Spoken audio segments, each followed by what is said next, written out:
La Reforma Católica. Vamos a hablar acerca de los siglos XVI al XVII, específicamente más centrados en el Concilio de Trento, los frutos de este concilio, cómo fue la educación en la fe, en la liturgia, y vamos a hablar por último acerca de los retablos. Esto y mucho más en el programa de hoy, Hijos del Trueno. Quédate prendido.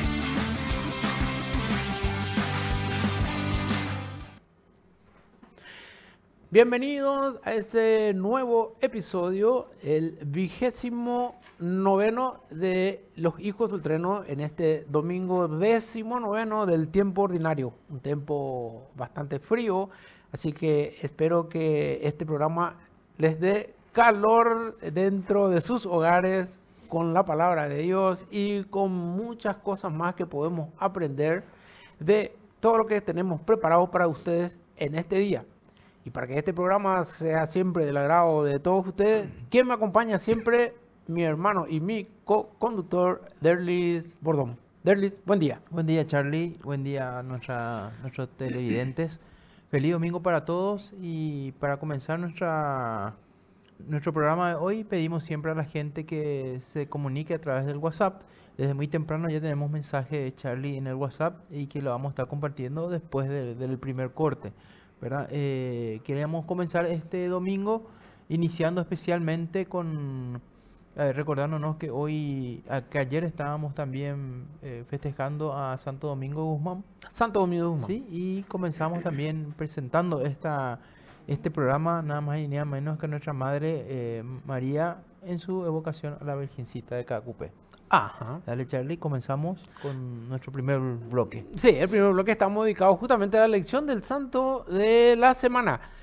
Acordate que hubo una santa, creo que fue ayer o anteayer, Edith Stein, que era la primera santa conversa del judaísmo que murió mártir bajo el régimen nazi en el campo de concentración de Auschwitz. Fue la santa Edith Stein.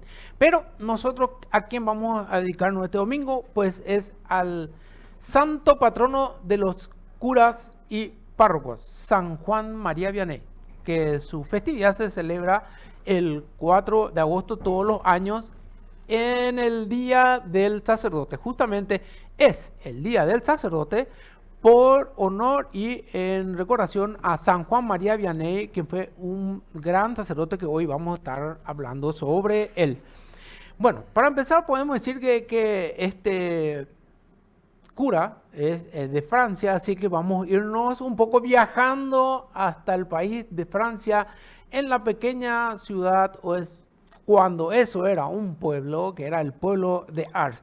Vamos a conocer un poco la vida de este sencillo sacerdote, su fe, su entrega, y él dentro de su vocación de confesor transformó muchísimas, pero muchísimas almas durante toda su trayectoria como sacerdote. Como vamos a descubrir también, es un sacerdote que fue muy humilde, fue muy perseverante y también llegó a ser un faro de santidad para toda su iglesia y para todo su tiempo, en donde venían de muchísimos lugares, primero de pueblos vecinos, luego vinieron de ciudades vecinas, extendiéndose a toda Francia y luego de todos otros países que venían justamente peregrinando a ver a nuestro querido santo del día de hoy. Vamos a hablar un poco acerca de su vocación. Podemos decir que San Juan María Vianney nació en Dardilly, Francia, en 1786. Fue una infancia que fue bastante tocada por la Revolución Francesa, así que había obviamente para poder asistir a las misas clandestinas, había sacerdotes perseguidos, pero dentro de todo él logró tener una vocación y amor hacia la vocación sacerdotal, en donde ingresó a un seminario de Francia en donde estuvo estudiando ahí, pero él tenía un pequeño problema de early. Un problema que no es poco común, ¿eh? Estudiantes que no tienen la capacidad así para aprender, por ejemplo, que tenía él un problema de aprendizaje. Problema de aprendizaje. Sí, problema de aprendizaje tenía. Le costaba mucho aprender el latín. No, es lo fácil el latín, Charlie. Y no es algo fácil. Además, creo que ahora es un idioma que algunos nomás ya hablan, ¿verdad? Sí. Obvio, ¿verdad? Pero en aquella época era obligatorio. Bueno, pero de ese entonces a él le costó muchísimo. Pero él tuvo la ayuda de un sacerdote que era el padre Valley. Mediante él y con mucho esfuerzo, él después logra convertirse en sacerdote. Y estudió, ¿verdad? Hasta que se convirtió y el obispo le designó entonces a un pueblito muy lejano y alejado, porque como vio que no tenía muchas luces de filosofía o arte o lo que generalmente estudiaban en ese tiempo, le enviaban al pueblito más alejado. Era el pueblito de Ars, que cuando eso no era ni siquiera una parroquia, era un vicariato que, ¿sabe cómo es más o menos early? Es como una capilla. Capilla. Sí, que depende otra vez de una parroquia. De una parroquia, Entonces ahí le envió el obispo, así era alejado. Tenía 220 habitantes, no sé qué tenía, un poco chiquitísimo, perdido allá en el último lugar de Francia. Pues ahí llegó él. Y dice que cuando llegó ahí en 1818, era una ciudad perdida. Había más cantina y prostíbulo que cualquier otra cosa. Era una ciudad de gente muy humilde, que la mayoría eran pastores de ovejas y agricultores.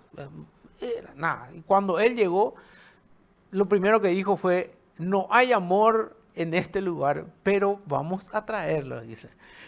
Muy famoso fue esa frase. Y él se quedó ahí trabajando y levantando esa pequeña capilla de Ars durante muchísimo tiempo, ¿verdad? Y dice que para que esa parroquia y todos sus habitantes cambien su vida, lo primero que tenía que hacer un sacerdote era él mismo hacer penitencia por ellos. Entonces él se levantaba temprano, comía poco, dormía sobre una tabla, no tenía casi muebles y rezaba y confesaba muchísimo, ¿verdad? Era lo que más hacía. Vamos a hablar un poco ahora de sus anécdotas de su vida y especialmente encuentros que tuvo con lo que nuestro amigo Cubilla le llama los chapulines. Ah, la pucha, Sí, sí. bueno, él tuvo uno y también le tenía un marcante, él le ponía. Le ponía un sobrenombre. Le ponía un sobrenombre, ¿verdad? Ahora vamos a estar hablando un poco. Bueno, cuando llegó él y vio toda esa necesidad del pueblo, empezó él a hacer su trabajo de conversión de alma. Estaba en el confesionario y está en el abate Sobró, creo que se llamaba, el abate que redactó toda su vida, ¿verdad? Como Una biografía. una biografía él hizo, ¿verdad? Él que conoce bastante bien toda la vida del cura de San Juan María Vianney. Decía de que él estaba en el confesionario de 10 a 16 horas por día.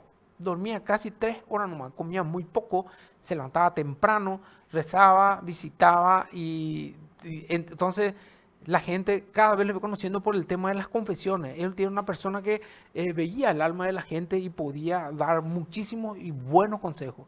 Se lo conoce justamente por eso. Luego después, en esa estadía, también fundó un orfanato para niñas que se llamaba La Providencia. ¿Verdad? Durante mucho tiempo él hacía la catequesis y se fue teniendo la popularidad también de ese orfanato, ¿verdad? Tenía muchísima caridad y no tenía más límites su bondad. Regalaba ropa, su comida, sus muebles, hacía mucha ayuna y hacía mucha penitencia. Y ahí es en donde podemos entrar entonces en las anécdotas de al que él le llamaba Le Rapin. No sé si se pronuncia así, pero es en francés, ¿verdad? Francés. Le Rapin, que quiere decir el garfio. El garfio. El garfio. Así le llamaba, así como le decían los chapulines, bueno, él decía el garfio. Y era su conocido ya él. El demonio le molestaba mucho. ¿Por qué? porque no le dejaba dormir, porque como él hacía muchas confesiones y llevaba muchas almas por su confesión, entonces él le molestaba de noche para que no duerma. Hacía ruido, hacía quejido, hacía gritos que parecían de ratones o que parecían alguien que esté raspando las paredes con un garfio. Entonces por eso es lo que le llamó el grapín, el garfio. Y molestaba, hacía ruido, es más, en muchas ocasiones se convirtió en un perro que le ladraba enfrente de a su lugar donde él estaba trabajando, ¿verdad? En varias ocasiones también se escuchó retemblar como si fuese un terremoto el lugar donde estaba el lugar del crucifijo, el altar. Y todo eso porque el demonio le perseguía. Fue bastante, o sea, fue muy conocido justamente por sus luchas que tuvo con el demonio. También hay, por ejemplo, las homilías que él hacía y justamente le explicaba a la gente de por qué tenía que seguir haciendo sus conversiones, o si no, el pueblo mismo no se iba a convertir de sus vicios. Pero con muchísimo sacrificio, ¿verdad? Y después muchas veces hay anécdotas que se le cuenta de que una vez se fue hacia un encuentro de sacerdotes en una ciudad cercana, ¿verdad? Y se iba caminando por un camino. En aquella época no había asfalto ni empedrado, sino era todo de tierra. Y mientras caminaba, se le aparecían unos fuegos a cada uno de los lados. Y dice que era el demonio que le aparecía para que él se desvíe de su camino. Entonces, durante ese camino, él rezaba más fuerte, con más insistencia, y desaparecía hasta que llegó en la parroquia donde estaban los hermanos, y ahí él se quedó una semana haciendo ejercicios espirituales. Pero dentro de todo, sus conversiones llegó a ser muy, muy famosas, muy, muy conocidos, y hay muchos testimonios de las conversiones que él llegó a hacer. Príncipes, militares, gente de la nobleza y todo. Vamos a hablar entonces ahora sobre los últimos años de su vida, en el cual podemos decir de que, como sabemos, de que muchos viajaban. Él estuvo enfermo ya en los últimos tiempos y se le nombró con un nuevo ayudante para que le pueda dar un soporte, ¿verdad?, a atender a la gente mientras él seguía confesando. Era increíble, el cura de Ars confesaba y confesaba. Él fallece el 4 de agosto de 1859 con 73 años. Entonces, por eso, desde esa vez, es que se celebra el 4 de agosto como Día del Sacerdote en honor a San Juan María de Vianney, ya fatigado por su trabajo pastoral. Creo que en algún momento nosotros hemos visto acerca de los cuerpos incorruptos que estuvimos viendo en un capítulo anterior, sí, ¿verdad? Bueno, San Juan María Vianney es uno de ellos que tenía un cuerpo incorrupto.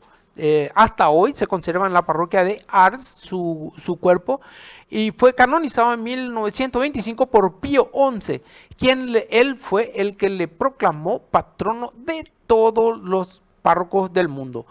Y para terminar y para concluir la historia del cura de Ars, una historia de mucho sacrificio, de muchas confesiones, mucha penitencia que él hacía, me gustaría compartir con el público un texto del fallecido Papa Benedicto XVI, que lo dijo en su audiencia general en el Palacio Pontificio de Castel Gandolfo el miércoles 5 de agosto, aniversario de los 150 años de la muerte del cura de Ars en el 2009, Derly.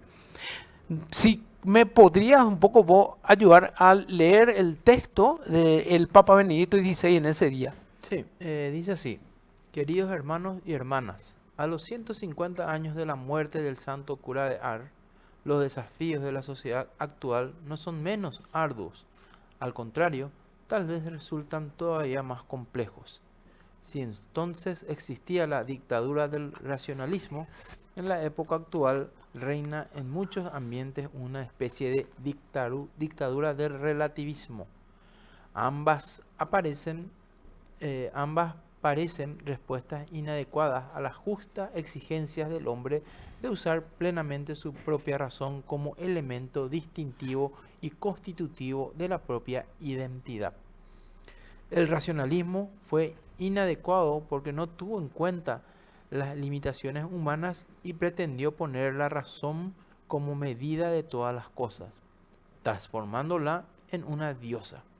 El relativismo contemporáneo mortifica la razón porque de hecho llega a afirmar que el ser humano no puede conocer nada con certeza más allá del campo científico positivo. Sin embargo, hoy como entonces el hombre que mendiga significado y realizado busca continuamente respuestas exhaustivas a los interrogantes del fondo que no deja de plantearse.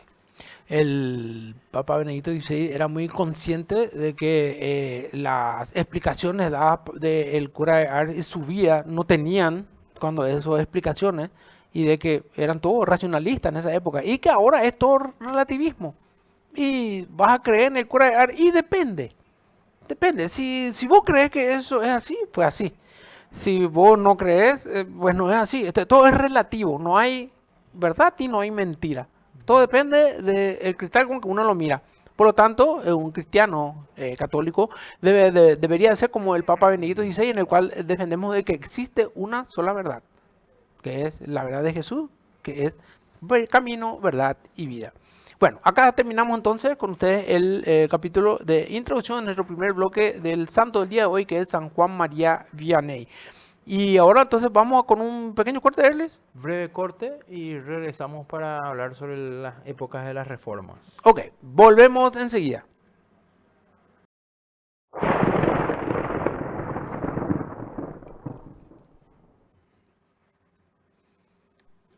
De vuelta con ustedes en este domingo 19 del tiempo ordinario.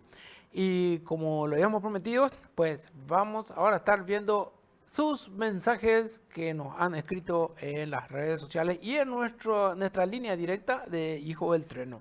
Vamos a ir leyendo con Derly. ¿Quiénes son los que escribieron ahora, Derly? Y bueno, nos está escribiendo el doctor Tomás Ortega. Dice, sobre la reforma de Lutero, un detalle de su reforma es que su acción fue motivada por inconformidad con el papado de la época, pero terminó actuando contra cuestiones doctrinales del siglo de la Iglesia. Asimismo, Sí, así gracias, es cierto. doctor Ortega. Charlie, me gusta tu look. Como siempre, me encanta el programa. ¿Le gustó tu look a don Fabio? Don Fabio, lo que pasa es, don Fabio, que te digo un poco, yo con un problema de mi nariz, entonces tengo que cubrir mi cabeza que no tengo pelo, entonces por eso. Hace frío. Muy bien, nos escribe también, en realidad no tiene nombre Charlie, buen día a todos, y dice, estamos rezando el Santo Rosario y mirando la misa de todo el día con el padre Víctor Cabaña, hoy acostada recién operada, soy Olga de General Artigas. Mucha fuerza, Olga, Fuerza. Que te haya salido muy bien tu operación. Sí. Y bueno, también nosotros vamos a estar orando por que mejores más rápido. Claro, es importante. Sí. Nuestra gran tía Virila, muy bendiciones para los dos. Dios lo acompañe siempre. Muchísimas gracias. Gracias, tía. Acá nos escribe también, dice gracias, envía después, nos escribe, lo que pasa es que no nos deja el nombre, Charlito, es muy complicado. Acá Gladys Rivas sí, nos escribió también. Y bueno, esos son los mensajes que nos están llegando de Charlie hasta el momento. Vamos a ir recibiendo más, ¿verdad? Acuérdense de que tienen el número ahí abierto para cualquier consulta o aporte, o si quieren hacer algún comentario, no hay problema. Si quieren enviar saludos o si quieren hacer solicitud de oraciones para la gente, alguien que ustedes ven que necesita un apoyo, un soporte espiritual, pues escríbanos y acá desde el programa vamos a estar leyendo y haciendo de que muchas otras personas también puedan rezar por ese pedido que ustedes están haciendo, ya que todos los televidentes pueden incluir en sus oraciones a quienes están solicitando. Acuérdense, cuanto más la gente solicita y pide a Dios, pues no hay el famoso dicho de Jesús que es: pide y se os dará, inténtalo y lo logrará, busca y encontrará. Sí, señor, así mismo. Entonces, Charlie, esperando siempre los mensajes, vamos a esperar un poco si nos envía nuestro amigo Carlitos Cubilla y Que su siempre, señora siempre, Rosa, siempre nuestro está. amigo Nildo también. Estoy seguro que en cualquier momento vamos a recibir sus Vamos a estar mensajes, recibiendo. pero mientras tanto nosotros ya podemos comenzar con en nuestra época. Ya estamos en el año, posiblemente en el año 1400, al 1500, al 1600, ¿sí? Sí. En esta época, en la línea del tiempo que estamos haciendo, ¿sí? En realidad, le estaba diciendo a Charlie, me salté unos siglos, pues voy a tratar de retomar en la En la próxima para próxima. poder ir Para entendiendo. encajar, sí. Justamente para entender un poco lo que ahora vamos entrando, que es la época de las reformas, ¿sí? La reforma protestante, que nos está hablando un poco también nuestro amigo Tomás Ortega, justamente nace con Martín Lutero, ¿sí? Porque él no estuvo de acuerdo con algunas cuestiones, y especialmente con la parte de las indulgencias, ¿sí? Sí, Él está la así, venta de la indulgencia. venta de indulgencia, y él publicó en total una tesis de 96, una tesis publicada con sus 96 tesis criticando la venta de indulgencia y otros aspectos de la Iglesia Católica. Es Así. decir, esto terminó en realidad con que él fue excomulgado, a él se le excomulgó el Papa León X en el año 1521 por esas ideas difundidas, ¿verdad? Pero gracias a la imprenta que ya existía en esa época, no se pudo atajar esas tesis que él hizo, Claro. entonces se esparció Se se divulgó divulgó todo, y muchísimo. especialmente en Alemania, ¿sí? Podemos decir que fue como, se volvió viral. Sí. Y bueno, pero también trajo de alguna u otra manera algo positivo para la iglesia, porque gracias a eso entonces la iglesia tiene que reaccionar con varias iniciativas a partir de ahí, ¿sí?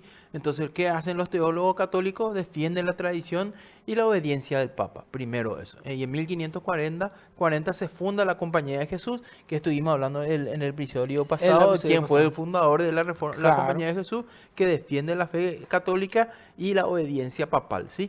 En este entonces el Papa Paulo III convoca al Concilio Universal de Trento en el año 1545 y 1563, eje de esta reforma católica. Aunque muchos prelados de la iglesia en América no pudieron asistir al concilio, su voz fue transmitida por participantes de diversas órdenes religiosas, ¿sí? La aplicación de los decretos conciliares llevó a cabo mediante sínodos diocesanos que se hicieron. Entonces, el Concilio de Trento sirvió para clarificar la verdadera doctrina de la Iglesia de Jesucristo. Con esto nosotros, la Iglesia Católica, marca un nuevo rumbo con este Concilio de Trento, Charlie, ¿sí? Ajá. Al principio, el principio luterano, que a tal religión provoca que algunos países se separen de la Iglesia Católica. La disparidad de credos genera conflictos bélicos en Europa durante el siglo XVI, que termina en la paz de Westfalia, Falia. ¿sí? En realidad, la paz de Westfalia, Charlie, un poco para ir entendiendo en qué consistía, gracias a eso, rápidamente voy a comentar un poco en la paz.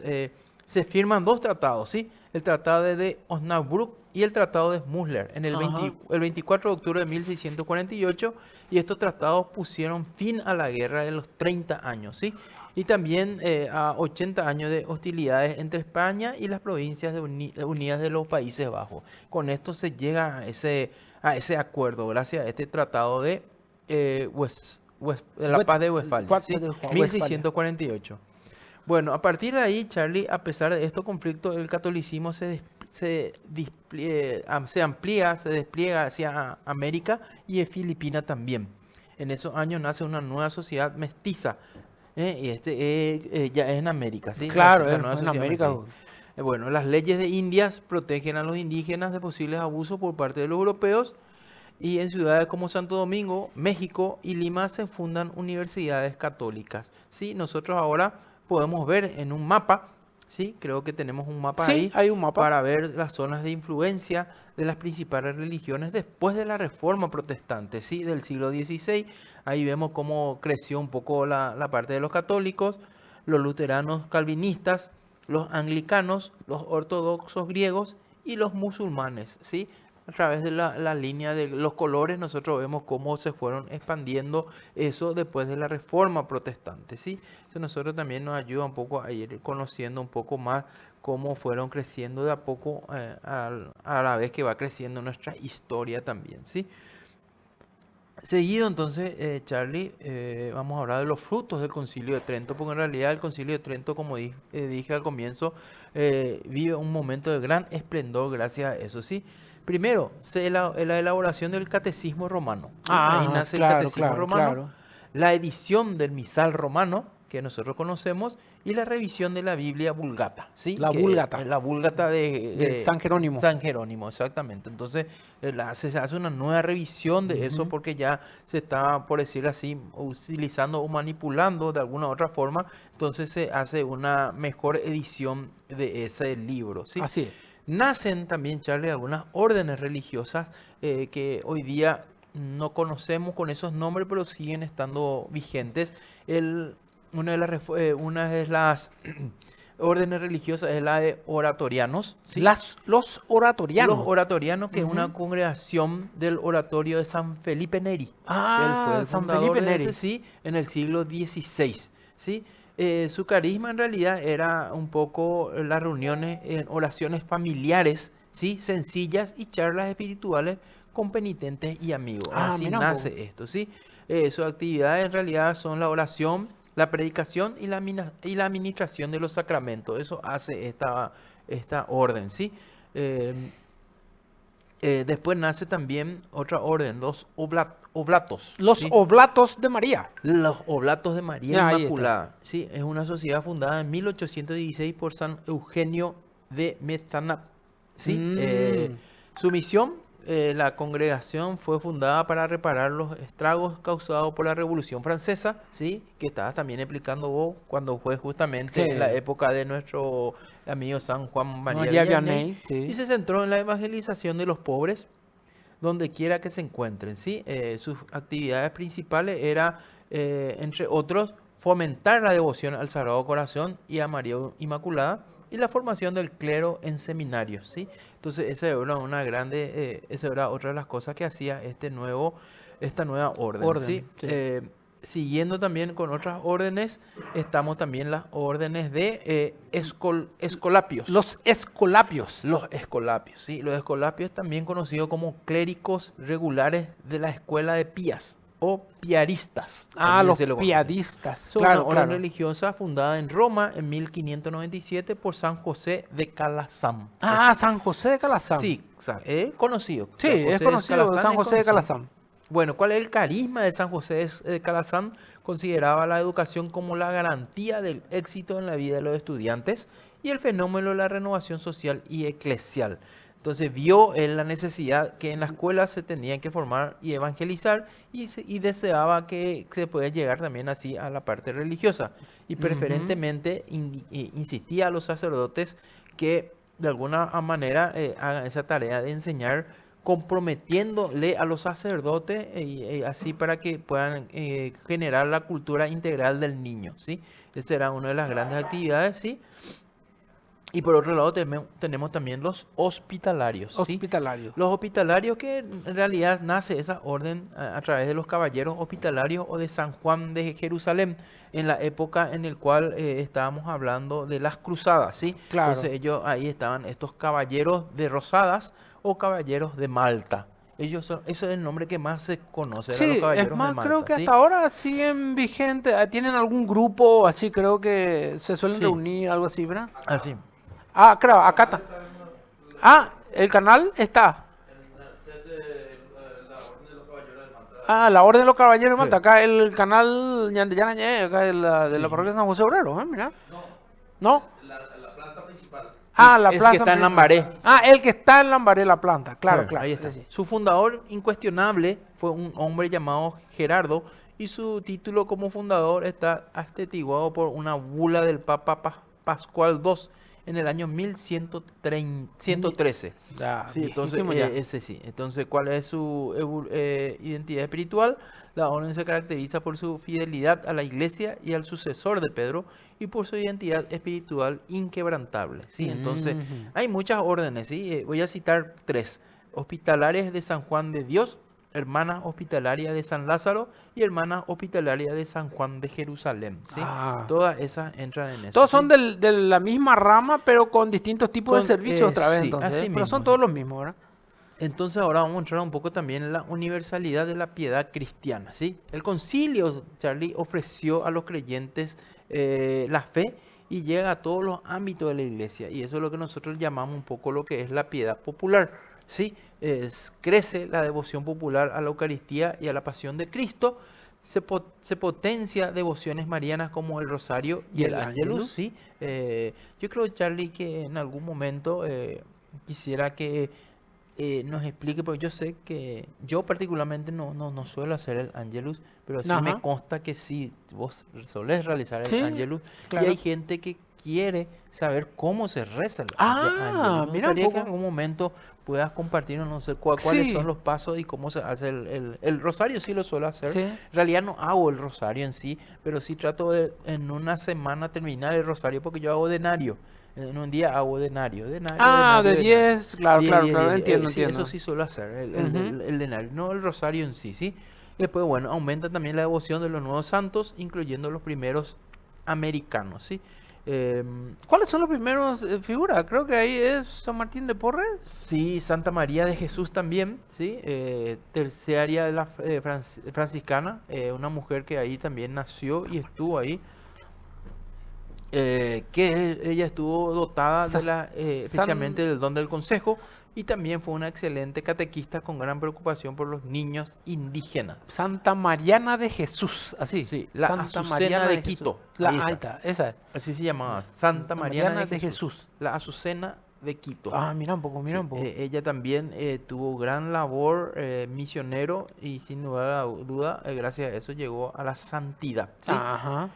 Seguimos, Charlie, la difusión de la doctrina se hace a través de las misiones populares, los ejercicios espirituales y la catequesis, ¿sí? Nosotros ya habíamos hablado de cómo nació los ejercicios Los espirituales ejercicios a a través de través San Ignacio. de San Ignacio Loyola. Sí, esto Sí, estuvimos viendo. se eliminan los abusos relativos a las indulgencias y a la veneración. Entonces, eso era uno de los problemas también, entonces ya se También empieza es a el eliminar resultado de de esta de reforma. esta reforma Sí. dentro del catolicismo. Las misiones del concilio aumentan la vitalidad de las misiones en todo el mundo y en especial con San Francisco Javier, San ¿sí? Francisco Xavier Que era amigo de San de San Ignacio. Ignacio Él Loyola. empieza a evangelizar especialmente en la India, en China y en Japón. San Francisco Tenemos una Javier. imagen de San Francisco Javier, creo. Hay imágenes de San Sí, Francisco Javier tenemos. evangelizando en India, China y Japón. El Sí, cono de ahí está. Holanda. Ahí está mi amigo Francisco Javier. Acá tenemos un colegio que tiene ese mismo nombre. Así es. Se llama Colegio Técnico Javier. Ah, Colegio Técnico Xavier es de San Francisco Javier. Sí, ¿Verdad? Ah, mira un poco. a nombre de A él. nombre de San De Francisco San Javier. Francisco Javier Mira un nace el poco. Colegio Técnico Javier. ¿Sí? Qué genial. Sí. Enseñanzas dogmáticas y morales dentro del Concilio de Trento, ¿sí? La enseñanza del concilio refuerza la unidad de la Iglesia y clarifican aspectos esenciales de la fe católica, gracias a este concilio. Primero, el pecado original hirió, pero no destruyó la naturaleza humana. Claro, ese es categórico, Eli. Es importante también dedicarle un poco un tiempo. Creo que dedicamos ya nosotros al tema del pecado, pecado venial. La gracia es lo que hablamos también. Ah, la gracia Ahora, lo fue. que todavía no tocamos es los tipos de pecados. Eso es lo que no hablamos todavía. Escríbanos si ustedes quieren un programa acerca de las clases de pecados. Veniales, mortales, omisión, comisión. ¿Verdad? Sí, Es se puede. importante, ¿verdad? Si, Ah, pues, sí. entonces, coméntenos. Después seguimos un poco también, Charlie, seguimos con la gracia de Dios y la libertad humana obran conjuntamente en la justificación del hombre. Entonces acá hablamos un poco de la libertad humana y Sí. cómo nosotros, la gracia hace que el hombre pueda de alguna manera acercarse a Dios. Los sacramentos poseen una eficacia real y la Santa Misa tiene un valor infinito. Nosotros Así. ya explicamos eso con los sacramentos cuando habíamos hablado, Charlie, Claro, la así es. importancia y más aún en el último programa que estuviste hablando de la importancia de La la Eucaristía, Eucaristía, ¿sí? Que sí. es presencia viva de Jesucristo. Entonces, de alguna manera, nosotros vamos afirmando lo que el Concilio de Trento ya estaba diciendo hace anteriormente, mucho sí. tiempo atrás. La Biblia tiene que interpretarse a la luz de la tradición y el magisterio de la Iglesia. Esto es interesante, Charlie, porque acuérdate que Martín Lutero expuso que, lo más importante era la Biblia, ¿sí? Y que cada uno podía interpretarla de acuerdo sí, de forma individual. Es la individual. interpretación personal de la Biblia sin un apoyo de un magisterio o una tradición que te pueda decir de que tu interpretación de la Biblia no está errado. Porque Así. vos podés interpretar la Biblia y sacar conclusiones erradas, por ejemplo. Totalmente. Y yo siempre parto de lo siguiente, Charlie, en relación a la tradición y especialmente la interpretación bíblica, ¿sí? Yo parto de lo siguiente y quiero también hacerle entender a veces a nuestro televidente este tema, ¿verdad? Em, si uno va a un médico, es porque confía en el médico. Es Claro, decir, confía. yo estoy enfermo, ¿dónde voy a ir? Voy a ir a un hospital donde me va a atender un profesional. Y yo me voy porque creo en lo que me dice el Por ejemplo, profesional. un oculista, o sea, si te duele el ojo, no te vas junto a un otorrino, No, te vas junto a un oculista. totalmente. Entonces te vas. Pero te vas porque confías en lo que te va a decir ese profesional, ¿sí? ¿Y Sí, por qué confías? Porque crees que estudió, te vas a ver lo grande y su su título, título. ¿verdad? Entonces eso te da la confianza. Es más, si por ahí te receta, vas a confiar en esa En receta esa que te da, receta. ¿verdad? ¿Por qué? Porque crees en la profesión de esa persona. Es una fe humana. Vos estás teniendo fe en algo que Sí, no podés comprobar de que el tipo estudió, creció, sí. pero tener una fe. Totalmente, así mismo. Entonces, cuando nosotros hablamos de una interpretación bíblica, nosotros no lo podemos, nosotros no lo podemos olvidar, Charlie, que estas personas, estos sacerdotes, estudiaron para estar ahí. Ellos estudiaron. 6 años de su vida estuvieron Más, ahí, y más inclusive, inclusive. solamente para darnos a nosotros en cada misa, en esa homilía que nosotros le llamamos, la interpretación que ellos hicieron por 6 años. Es decir, nosotros no nos podemos valer y decir, yo puedo agarrar la Biblia y leer y a mí me dice esto. eh, y dejar de lado la tradición y el magisterio de la Biblia como fuentes de inspiración en este caso, ¿sí? No podemos nosotros. Imagínate, Charlie, yo también hice una especialización en Sagrada Escritura, pero aún así yo no conozco todo. Es decir, yo no puedo decir, Obvio. esto es así y cada vez estudio más porque quiero saber más, ¿verdad? Pero no podemos agarrar e interpretar la Biblia como a vos se te antoje nomás. Imagínate vos cómo Debe haber ocurre. alguien que esté habilitado para hacer eso. O si Así no, mismo. Y eso hizo el Concilio de Trento y por eso dejó en claro que la tradición y la representación del magisterio tiene que estar a cargo de la iglesia en sí, ¿sí? claro. Después también el Concilio de Trento habló un poquito de la devoción a María y a los santos, que es lícita y provechosa. Ay, ¿Por qué es lícita y provechosa? Porque nosotros no podemos olvidarnos que esas son gente y por eso justamente en cada programa hablamos de uno de ellos para que ellos puedan ser reflejo de lo que nosotros podemos llegar a ser también, claro. ¿verdad? Y cómo con esa vida sencilla seguramente que han tenido, pero a la vez ellos han llegado la máxima cúspide que es la La santidad, santidad. y estar ahí con Dios, ¿sí? Así es. Ahora, ¿cuáles son las enseñanzas que puso este Concilio de Trento? Especialmente para los obispos, ¿sí? Deben residir en una diócesis, ¿sí? Eso ya se estipuló en Trento. Ujú. Deben vivir con austeridad. Ahí podemos seguramente discrepar, porque eso dice Concilio de Trento. Y Claro. también tienen que construir seminarios para formar Formar. el clero. Esa es obligación y nosotros Claro, tenemos es una seminarios forma. acá, ¿sí? Ahora, ¿cuál es el trabajo de los párrocos? Según el Concilio de Trento, tienen que dar especial importancia a la catequesis, ¿sí? No podemos, una parroquia no puede estar sin catequesis. Sin catequesis, Tiene eso que es haber categórico. catequesis en una parroquia, ¿sí? Ahora, ¿cómo viene la educación en la fe y en la liturgia? El Catecismo Romano de 1566 resume la doctrina cristiana y constituye una herramienta muy útil para la catequesis a través Así del es. catecismo, ¿sí?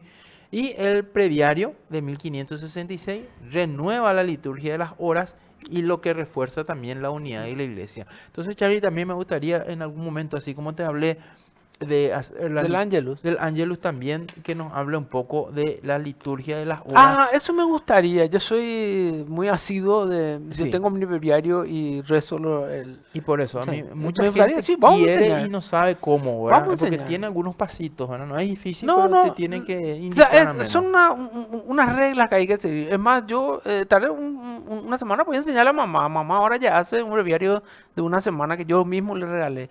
Y es muy provechoso para el alma. Te sentís que estás en consonancia con la iglesia. Ah, qué Claro, te hace genial, sí. sentir parte. Y bueno, el misal romano en 1570 universaliza la liturgia de la misa. Así, Así a es. partir de 1570 nosotros podemos decir, Charlie, que las misas en todos los lugares son iguales. Iguales. Así mismo, con ese misal En romano. cualquier lugar del mundo. En cualquier lugar del mundo, ¿sí? Eso no podemos cambiar. Por último, estamos teniendo el arte y la catequesis en los retablos, ¿sí? Creo que hay imágenes de retablo, Sí, tengo entendido, ¿sí? hay retablos, son retablos americanos y también tenemos los retablos europeos. Los americanos son los que son reflejos del arte de inculturación. Justamente vinieron, especialmente los jesuitas, cuando llegaron acá a hacer la parte de educación y de espiritualidad, supieron reflejar la cultura de cada país y lo expusieron en las maneras de devoción llamados retablos que refleja justamente cada advocación de virgen o las costumbres de cada país. Esto, por ejemplo, es en México, en donde están santos, y todo eso son esculpidos por manos de los nativos. Este es, por ejemplo, el retablo que está dentro de lo que es la parroquia de la Virgen de Guadalupe. Es muy famoso, ¿verdad? En donde el indio Diego tiene una figura preponderante, y el de que está a la izquierda chiquitito es otro santo que es San Toribio de Mogrovejo, que fue también contemporáneo de San Diego y de San Martín de Porres y de Santa Rosa de Lima. Imagínate, todos eran contemporáneos, muy poco le conocen a San Toribio de Mogrovejo, que es el que está ahí. También tenemos una imagen de el San Toribio de Mogrovejo, que fue también figura clave dentro de la expansión de lo que es la cultura dentro de esta reforma. Después también ya vimos también los otros retablos a nivel. Acá estamos con la foto de Santa Rosa de Lima. Esta foto de Santa Rosa de Lima es muy interesante de Erly porque ellos hicieron una recreación de acuerdo a el cráneo que tenía ella, y con sistemas de análisis forense en el cual se reconstruye así cuerpos que han sido abandonados y no se conocen su identidad. Ellos pudieron recrear la identidad real de cómo es la facción de Santa Rosa de Lima, que es esta que tenemos acá. También tenemos la foto de San Martín de Porres, el santo de la escoba, como le llamaban, ¿verdad? Él era un mulato, y en algún momento vamos a hablar de la vida de Santa Rosa de Lima, de San José. Este también es Santa Teresa de Jesús, que justamente, como habías hablado vos, estábamos en la parte de la educación y la fe y la liturgia. Las cumbres de la mística católica empezó en el Concilio de Trento como una realidad universal, y en el siglo XVI se destacaban Santa Teresa de Jesús, que nació en 1515 y falleció en 1582, que luchó por alcanzar la reforma de la Orden del Carmelo y fundó más de 30 conventos. Y este es su contemporáneo, San Juan de la Cruz, que es el poeta místico por excelencia. Sufrió la incomprensión de sus hermanos de religión y fue encarcelado por la Inquisición, básicamente. Charlie, y ya un poco terminando nuestro... Qué rápido pasó hoy el programa. Sí, bastante rápido. Bueno, tengo también mensaje. Petronio de Luque. Petronio dice, feliz domingo para ustedes, buenísimo el programa, que Dios le bendiga. Muchísimas gracias, señor Petronio. Gracias por seguirnos. Y bueno, Sí, claro que sí. Que nuestro programa siga siendo de utilidad y de catequesis para la gente. Te dije, Rosita de Cubilla nos escribió también. Como cada domingo estamos acompañándoles a ustedes, hijo del trueno. Saludos desde la capital del sentimiento. Dice, la miércoles. Queremos hacer un saludo especial un poco a el hijo de Lucía, mi sobrina, que también ya nació, ¿verdad? No me acuerdo cómo se llamaba. Si me puede hacer ayudar, Rosita, ¿cómo se llamaba mi sobrino que nació? Así que felicidades, Lucía, madre, un nuevo cristiano que tenemos dentro de nuestra fila, que seguro que va a ser un papista como nosotros. Qué bueno. Sí, estaba con el hijo del trueno acá, ¿viste? ¿Viste? Ya que me puedo comunicar con ustedes, le puedo decir que es muy importante todo lo que están desarrollando. Este canal no se cambia acá, dice. En casa es mi compañero de todos los días. Pido oración por mi hermano Prisciliano y por mi familia, Romero Segovia. En oraciones por la familia Romero Segovia y por tu hermano, esperemos que mejores 100%, y claro que sí, la vamos a tener siempre en nuestras oraciones. ¿Y? El amigo Evelio de Jesús también, Dios le bendiga siempre con ustedes. Gracias, hermano Evelio. Un fuerte abrazo. Uno sabe abrazo. que a mí me sorprende Belio porque él es como yo también así, ¿verdad? Que tiene un poco escaso cabellera, pero él no se cubre la cabeza. Él dice que la cabeza es el centro del control de la temperatura corporal. Por eso cuando uno tiene fiebre dice que lo primero se le pone acá. Son palabras del sabio Evelio, el hermano de Evelio. Yo sé que Evelio tiene mucho conocimiento. Sí, tiene lee una mucho. sabiduría, Lee sabiduría mucho innata Evelio. dentro No, de lee él. mucho Evelio, lee Claro. mucho. Sí, qué puche. Bueno, damos entonces, ¿cómo estamos de tiempo, amigo? Un minuto. Y bueno, entonces vamos a agradecerle a las personas que nos están nuevamente Claro, escribiendo. sí. Vamos a ir siempre renovando el tema de de los temas que estamos tocando, Charlie. Y bueno, ¿tenés ya la idea de qué vamos a estar hablando el otro domingo? No, todavía, incluso estaba abierto las posibilidades. Una de las cosas era que quería yo hablar, así como hablé del agua bendita y de los misterios de los milagros eucarísticos, quería hablar un poco del aceite y de la sal. Ah, genial. Antes, saludo especial a todos los sanlorenzanos, hoy por San Hoy es San San Lorenzo, mártir, Lorenzo. diácono y mártir. Sí, señor. Cuando San Lorenzo le vinieron al Imperio Romano y le dijo, denme los tesoros de la iglesia, el que le respondió, le sacó a todos los cojos, ciegos, mutilados, todo, y le puso, acá están los tesoros de la iglesia. Entonces el emperador romano, ¿qué hizo? Le apresó, le puso en una parrilla y le empezó a asar. Por eso San Lorenzo es el patrono de los diáconos y de los cocineros. Así que saludos a todos los diáconos ¿Sí? de este ¿Y día. nuestra frase determinada, Charlie? La frase de siempre, tengan la obligación de ser Felices. felices. Nos vemos. Feliz domingo para todos. Nos vemos el próximo domingo.